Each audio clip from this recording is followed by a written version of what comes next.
Se sabe muy poco. Está con nosotros Nicolás Stiga. Él es especialista en tecnología para gobiernos. Gracias por venir, Nicolás. Un placer. Porque acá hay una cosa que nos... ¿Dije bien tu nombre? Perdóname. Sí, clarísimo. Ok. Me cuestan algunos. No sé qué voy a hacer si un día quiero candidatearme a algo. Es inviable. Seguramente sos un especialista. Muy bien. Mira, hay una cosa que nos señalaban el otro día. Hay apagones en el pasado que no tuvieron tanta repercusión como este, porque está todo interconectado, ¿no? Sí. Y sobre todo digitalizado. Por ejemplo, en España vimos que la gente no podía pagar, no podía comprar cosas. Entonces, ¿qué es lo que estás viendo hasta ahora? ¿Qué es lo que pasó? Lo que estoy viendo es que todavía no estamos preparados para vivir sin la conectividad que hoy nos dan los teléfonos celulares. Los últimos 15 años nos ayornamos a manejarnos con el teléfono no solamente para pagar, sino a veces hasta para validar nuestra identidad, para presentar una documentación, por un montón de razones. Para acordarnos un teléfono. Pero totalmente, ya no nos acordamos los teléfonos. Quienes tenemos más años nos acordamos de los teléfonos de la juventud, de la infancia, pero no nos acordamos del teléfono de nuestros amigos de ahora. Entonces, hoy tenemos un nivel de dependencia en el que no estamos preparados todavía para manejarnos sin conectividad. ¿Pero por qué? Porque los seres humanos necesitamos comunicarnos entre nosotros. Y obviamente estamos hablando del apagón en España, ¿no? Pero vivimos el temporal de Bahía Blanca hace poco tiempo. Más allá de la inundación en sí, un gran problema que tuvo el temporal de Bahía Blanca fue la falta de comunicación. Había personas desesperadas porque no podían comunicarse con sus familiares, con sus amigos, con sus conocidos, porque no tenían un dispositivo móvil con conectividad. Entonces, sí hemos visto un gran trabajo por parte incluso de la comunidad bahiense en desarrollar aplicaciones para quienes habían perdido a su mascota, quienes necesitaban algún tipo de ayuda, un colchón o lo que fuera. Eso lo hemos visto, pero lo hemos visto varias horas después, porque al principio no había conectividad. Ahora, mirá lo que me pasó, por ejemplo, con un amigo en Portugal, le escribí y me dice, perdón, te estoy contestando con lo último de batería, tengo que guardarla para mañana, te pido disculpas. Hijo. Es que ninguno de nosotros está preparado. Si mañana tenemos un apagón como hemos vivido en Argentina también, pero un apagón de una gran cantidad de horas y en gran parte del país, o en el AMBA, aunque sea.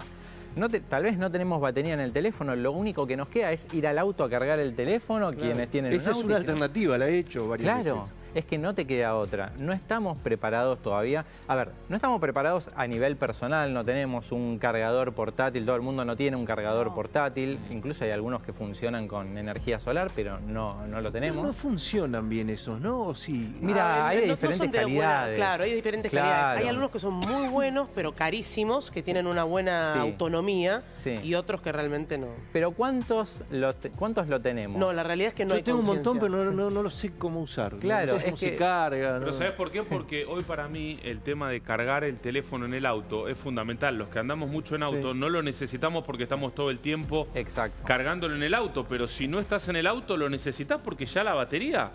Nosotros que además trabajamos con el teléfono no te dura más de 10 horas. Ahora, bueno, el antecedente que tenemos es aquel Día del Padre, ¿te acordás que se quedó todo se quedó? Bueno, había algunos lugares que tenían grupo electrógeno y que tenías la posibilidad de ir a enchufar el teléfono, algún shopping. Pero eso fue pocas horas. Fue pocas horas, no se compara con lo que pasó en España. ¿Hoy estamos preparados para una cosa así? Mira, no estamos preparados como personas y tampoco a nivel gubernamental muchos lugares están preparados. Es más, vamos a poner algo sobre la mesa. Se habló de un ciberataque. Lo más probable es que esa hipótesis sea descartada, ¿sí? No se descartó. ¿Porque no es real o porque no hay indicios? Porque hasta el momento no hay indicios. Hay una investigación en curso, por lo cual no se puede confirmar si sí o no, pero es una hipótesis real. Ahora, lo que digo es, ¿estamos preparados, por ejemplo, para un ciberataque? Porque un ciberataque nos puede dejar sin electricidad y sí, si bien la red eléctrica tiene, no es que lo vas a hacer fácil, o sea, va por un canal aparte, lo podés hacer, porque las redes corporativas están conectadas muchas veces a internet o tienen muchas puertas de entrada, con lo cual es factible un ciberataque.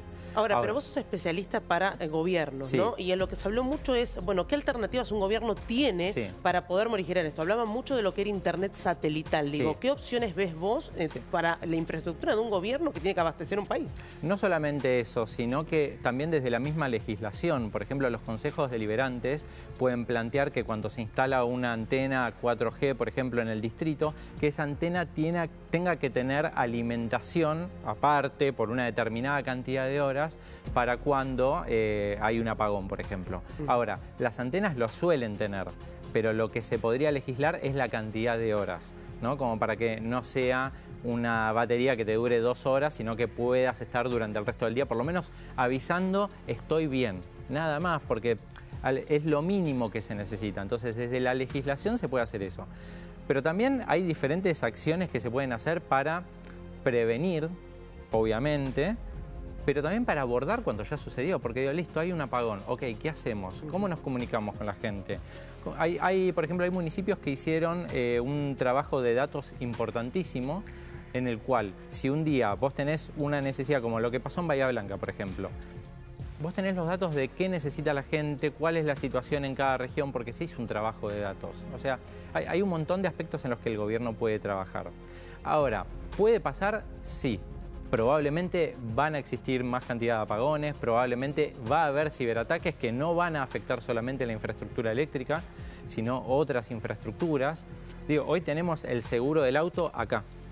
Pero perdóname, ¿cómo sacas los datos como gobierno si tenés un apagón? ¿Sobre qué necesitan? No, digo que se hizo un trabajo previo de recopilación de datos. Por ejemplo, un gobierno que en este momento está recopilando datos sobre la ciudad va a saber dónde tenés tanta cantidad de habitantes, dónde tenés cobertura de una antena 4G, dónde tenés problemas con el agua, por ejemplo. Recién estábamos viendo napas contaminadas.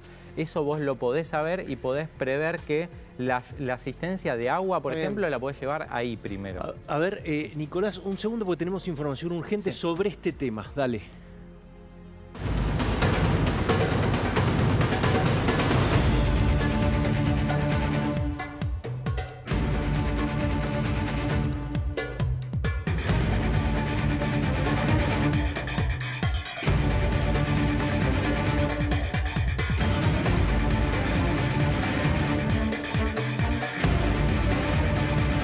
Otro apagón en Europa, Carola. Efectivamente, Pancho, se trata de otro apagón, en este caso en los Países Bajos, en la ex Holanda, en el límite con Alemania, en una ciudad que se llama Enschede. Se trata de 20.000 usuarios sin luz, un poco más de 20.000 usuarios sin luz en esta ciudad neerlandesa. Aparentemente lo que dicen hasta el momento es que se registró una explosión en una subestación eléctrica en la zona cercana. Hubo un técnico herido y desde la empresa ya informaron, nuestros técnicos están yendo en camino para solucionar el problema, pero no se ofrecieron mayores detalles acerca de lo sucedido. Pancho, Enschede, una ciudad neerlandesa en el límite con Alemania. Recordemos que ayer hubo también otra explosión en una subestación en Londres, ¿no? Atención con esto. No sé, Nicolás, si esto puede ser algún indicio de algo. Sí, puede estar vinculado, por ejemplo, a un ciberataque. Mira, las hipótesis no las podemos descartar. Lo cierto es que tal vez estas cosas suceden más seguido de lo que uno piensa, son más habituales de lo que uno piensa, pero como vivimos este caso del apagón en España, lo tenemos más presente y obviamente nos llama la atención. Como cuando hay un accidente aéreo, por ejemplo, que vemos uno y tal vez vemos otro, y generalmente no se mueve la estadística, pero nos llama más la atención. Atención selectiva se llama en psicología. Sí. Ahora, la única hipótesis que podría llegar a conectar, en realidad son dos hipótesis que podrían llegar a conectar ambos casos. La primera es si existe algún tipo de relación técnica entre una subestación y otra, que la verdad es que lo desconozco completamente. La otra sí es un posible ciberataque, pero no nos podemos adelantar, es todavía muy fresca la información, está todo tan verde en este momento que no tenemos la posibilidad de decir fue esto. Por supuesto, hay que esperar las comunicaciones. No, y hay una cosa que es que el sistema europeo está interconectado, hay todo un anillo, es una ventaja porque cada país provee la energía y la que no se usa va para el otro. Le pasó a Francia. Claro, pero tiene estas desventajas. Ahora, la pregunta es, estamos digitalizando todo, un gran progreso en la recopilación de datos, análisis. ¿Hay backup?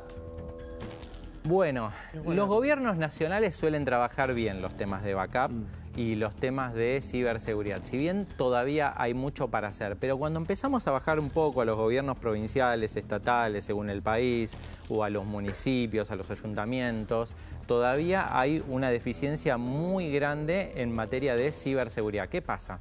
La ciberseguridad termina siendo aquel gasto prescindible que no lo tenés en consideración hasta que te pasa algo. Exacto. Sí, es como el airbag del auto. Tal vez nunca tengas un accidente y ojalá que sea así. Qué buen ejemplo. Pero si eso sucede, vos necesitas el airbag. Y hemos visto casos de muchísimas empresas que han perdido millones y millones en cuestión de minutos. Prepagas. Y que les lleva meses recuperar la información. Y pymes también, porque no se trata solamente de multinacionales. Es más, la multinacional tiene una recuperación más fácil, porque si perdió 150 millones de pesos en 3 minutos, probablemente se recupere fácil. Claro. ¿Sí? Ahora, la pyme que perdió ese monto está knockout. ¿Y cuál es el motivo por el que se hace un ataque de este tipo? Bueno, en realidad, a ver... ¿Cuál es la motivación, digo, no? La ciberseguridad no comprende solamente las cuestiones vinculadas a un ataque concreto, sino también a la pérdida de información por otras razones. O sea, puede ser aleatorio. Sí, por ejemplo, puede ser que vos tenés un servidor y se prende fuego. Claro. ¿Ok? Bueno, vos necesitas un backup de la información que contiene ese servidor y además necesitas las aplicaciones que corren en ese servidor en otro lado para tener cierta redundancia y no perder eso. ¿Sí? Y también tiene que ver con los ciberataques. Las motivaciones son muchas, pero principalmente son económicas.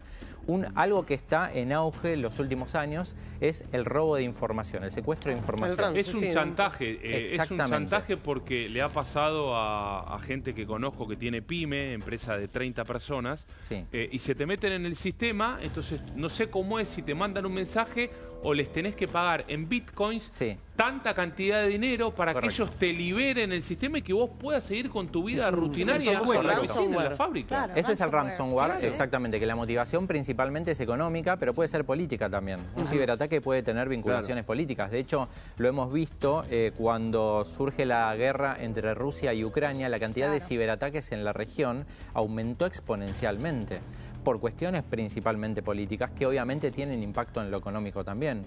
Pienso en el caso de la prepaga, ¿no? La prepaga tiene mucha información sensible. Sí, claro. Sí. En este caso, independientemente de la remuneración, sería como un secuestro, ¿no? La extorsión. Sí, es también... y tiene implicancias como, bueno, tenés responsabilidad civil también cuando gestionás los datos de las personas. Entonces, vos tenés el impacto que tuvo en el momento. Imaginemos que un municipio recibe un ataque, y roban fondos de la cuenta del municipio, que ha pasado en Argentina, por ejemplo. Totalmente.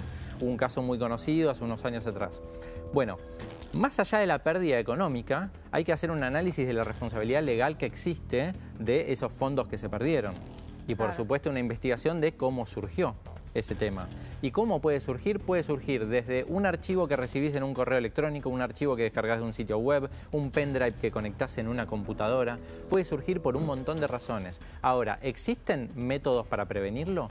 Sí, lo que pasa es que la cultura de la prevención no la tenemos tal vez tan arraigada. Por ejemplo, existen mecanismos de identificación de anomalías genéricas, donde si alguien inicia sesión en un horario desconocido, poco habitual, te puede desconectar el equipo de la red.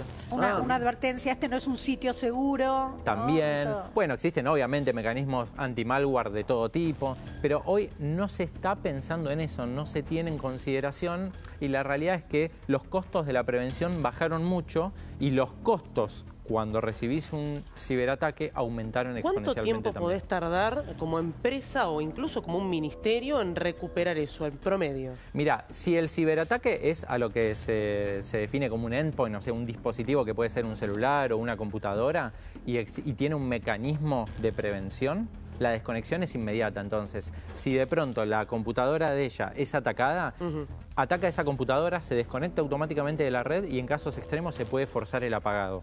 Con lo cual el resto de la red no se ve afectada. No se contamina. Claro, pero cuando ya llegás a un nivel de contaminación del resto de la red, ahí cada caso es muy particular. Puedes estar minutos, horas o puedes estar días o no recuperarte también. Directamente. Directamente no te recuperás. Entonces es como el caso del airbag o como el salvavidas en un barco. Pero te das cuenta de que la prevención era el salvavidas cuando ya el barco se empezó a mover y se empezó a inclinar. Qué importante era el bote al lado del Titanic. Sí. Gracias, muy ilustrativo, muy didáctico sobre todo. Un placer estar acá. Gracias, Nicolás. Hay información urgente.